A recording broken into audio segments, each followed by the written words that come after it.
welcome to this beginner guide for Graveyard Keeper. So the main purpose of this video is to allow beginning players or people who haven't played in a while or people who haven't played it at all, is to allow them to have some sort of strategy going into the early game. Something that I personally found when I was playing through this game the first time is that I was always lacking iron, and I thought it'd be super convenient to have some sort of idea of where to go, at least in the beginning, in terms of where to get iron. So this strategy guide is going to do two things. It's going to have two parts. So the first part is basically going to be going over the strategy, the buildings, and the technology that you need in order to establish yourself a decent iron supply to help yourself advance in the first couple of weeks of the game. The second part of this video will be more of a burial tutorial, because the game didn't explain how burials work, and when I was first starting out, I find myself in need of money, so I go to bury bodies, and my graveyard quality just absolutely plummets because I didn't know how to process them correctly. So hopefully after you watch this video, you'll have a better idea of how to, get iron for your crafting and building needs, and also how to bury corpses correctly so the quality of your graveyard doesn't deteriorate overall. Hope you enjoy. I'll start off with the tech.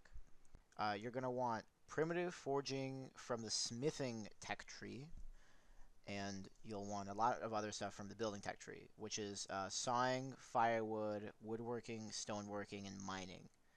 And that'll give you all the buildings that you really need to kind of start out doing this. For the building menu, it's a little bit more. It's actually kind of the same. So you're gonna need ore cutter, furnace, some kind of anvil. I have access to both kinds because I'm a little bit later, but you'll probably have a wooden one because I'm assuming this is for beginner players. A sawhorse, a chopping spot, and a workbench for wood. Now, you might need a stone cutter, but that's really only if you run out of the iron ore that's north of your base. Everything else you're going to need for just basic woodworking things, or you're going to need it for actually smithing or smelting the iron. The good news is that all of these things that you're going to have to craft for the strategy is just early game stuff anyway, and it won't really kind of negatively affect you if you have them at any point in the game. So this is me pretending to be you when you first spawn in the game. You'll kind of spawn in next to the bed, and you'll go outside, and you'll witness your house, and you can kind of explore a bit. I'll just kind of be walking through the buildings that you need. So that's a furnace. That's the chopping block. That's an anvil, and that's a woodworking bench. And you'll kind of need all these items to eventually come out with a successful strategy and try to kind of get get like your iron production where you want it to be. So this area that I'm in right now is sort of the area that's north of your house. It's a narrow little pathway. It's usually inhabited by monsters, but it's perfect for our purposes because this is where the iron spawns, which is that block up there that I'm starting to mine. So you're going to want to go up here for the iron supply for at least the early game. So at this point, you've kind of built some of the buildings that I mentioned earlier. You have like a furnace, you have the basic woodworking buildings.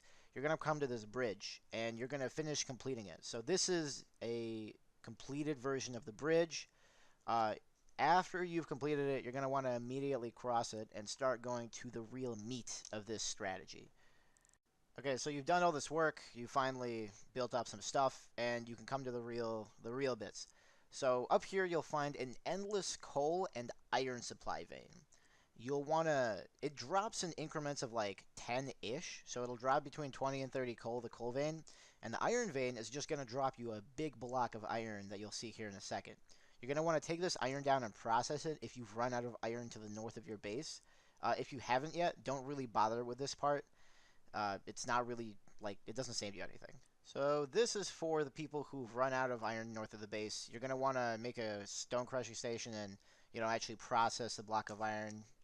But for the normal people who haven't run out of iron yet, you're going to just get the iron ore.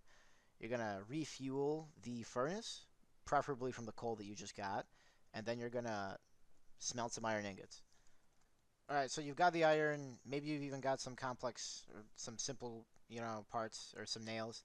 You're going to go to the blacksmith, and you're going to want to sell all your shit off. This is actually a pretty good way of making money. So you buy, ingots for 10, I'm sorry, not 10, 80 copper, you can sell them for around 60, and you can sell your ore or your coal for a bit as well. Now, it really depends on how money hungry you are, and it really depends on how much cash you want to accumulate. But a really steady source of income would be to just continue selling your iron and to just continue smelting from the infinite vein that you have. Here you can see me sell some nails, some parts, and some ingots, and I've decided that I have a lot of cash and I need to sharpen up my blades, so I bought a whetstone. And this is pretty viable for you as well. So here I'll be talking about how to correctly process a body. It's not explained super well by the game, so I felt as though it was important to cover. The basic concept is that you want to maximize the amount of white skulls you have and minimize the amount of red skulls you have. The way that you do this is by extracting 3 and only 3 body parts. In addition, you want to get the body processed as early as possible to when the donkey drops it off. Like, don't make sure if it's less than 90%. If it's less than 90%, you might as well throw it in the river. So you extract the blood, all right, and then you extract the fat, all right, and then you extract the heart. Now, you'll notice that I went from 3 red skulls and 3 white skulls to 5 white skulls. This is perfectly ideal for what you want.